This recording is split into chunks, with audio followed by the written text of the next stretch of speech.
Servus und hallo, liebe Orchideenfreundinnen, Orchideenfreunde. Kommen wir zu einer weiteren spannenden Frage, die immer wieder auftaucht. Denn wenn eine Orchidee wächst, bildet sie ja natürlich nicht nur Blätter und Blüten aus, sondern auch Wurzeln. Logisch, ist ja eine Pflanze, braucht Wurzeln, damit sie sich mit Wasser versorgen kann. Aber manchmal passiert es, dass sie Luftwurzeln ausbildet, so wie das jetzt hier bei meiner Gigantea-Hybride ist. Und natürlich auch wie hier bei meiner Phalaenopsis Mariae. Richtig viele Wurzeln.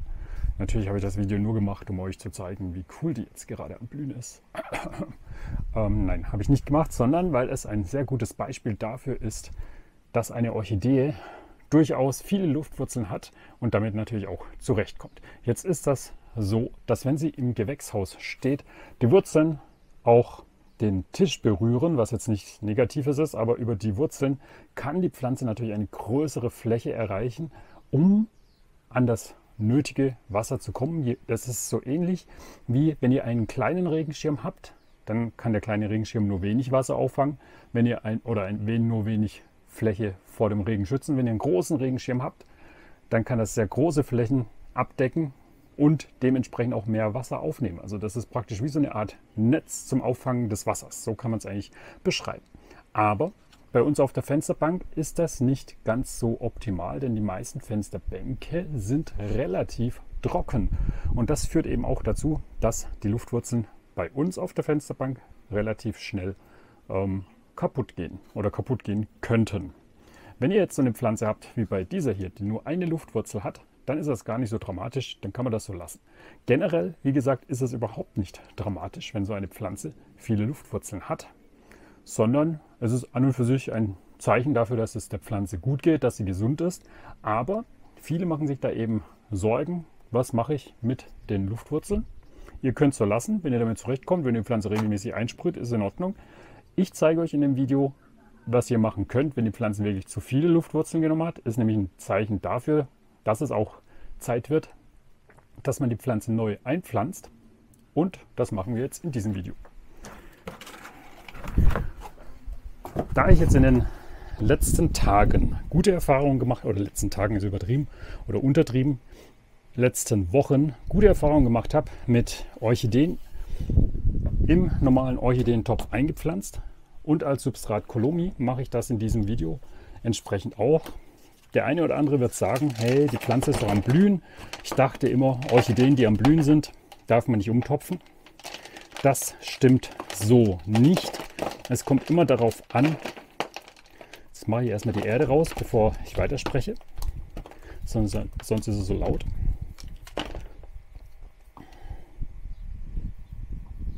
So. Das kommt nämlich immer darauf an, was ich beim Umtopfen mache. Mache ich das Umtopfen zu radikal, dass ich zu viele Wurzeln entferne? Oder mache ich das Umtopfen so, dass ich einfach nur ein bisschen Substrat entferne und die Wurzeln so gut wie nicht schädige?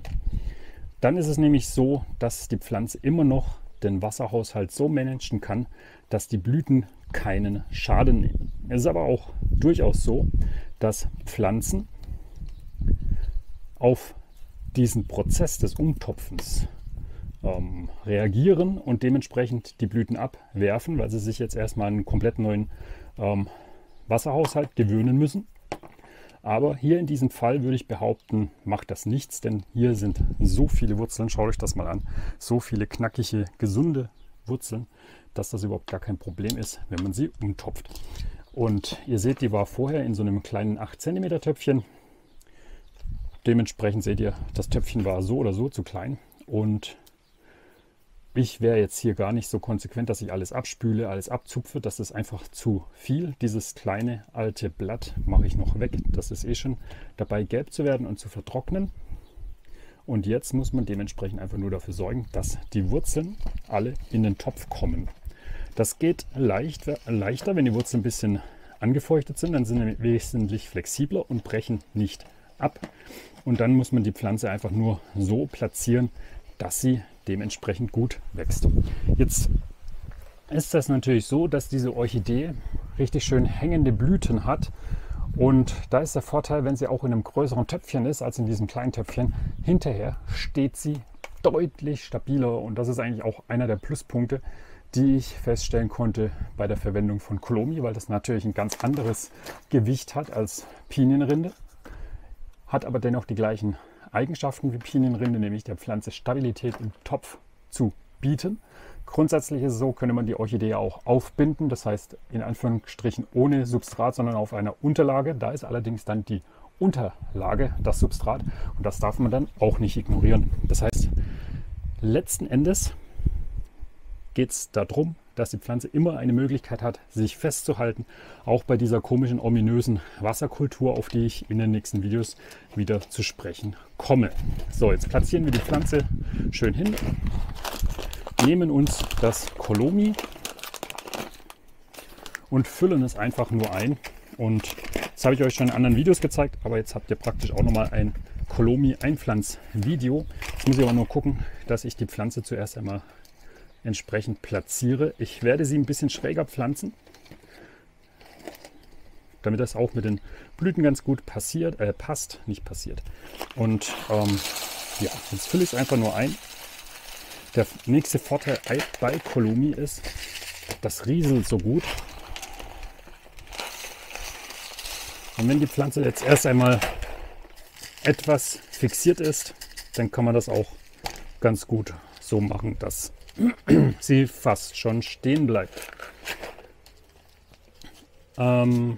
Orchideen wie Phalaenopsis im Glasgefäß ist eine sehr schwierige Sache. Da darf man das nicht so machen wie hier mit so einem hohen Gefäß, wo man richtig viel Substrat reinfüllt, weil die Erfahrung hat gezeigt, zumindest bei mir, dass das nicht ganz so optimal funktioniert. Allerdings hier in diesem Topf, in so einem normalen Orchideentopf, funktioniert das richtig gut, weil zum einen das Wasser kann richtig schön abfließen. Die Orchidee kann auch von den Wurzeln her sehr schön abtrocknen und man hat dennoch in diesen durchsichtigen Töpfen natürlich die Möglichkeit, die Wurzeln zu beobachten, wie es denen geht, und das Substrat kommt auch zur Geltung. So, jetzt wisst ihr, was ihr machen könnt, wenn ihr eine Orchidee habt, die zu viele Luftwurzeln hat. Ihr pflanzt sie einfach in einen besseren, größeren Topf ein und dann ist es schon wieder gut. Und im nächsten Video erkläre ich euch, woran man erkennt, dass man die Orchidee gießen sollte. Bis dahin, Daumen hoch, Kanal abonnieren, weiterempfehlen, wunderschöne Pflanze und tschüss.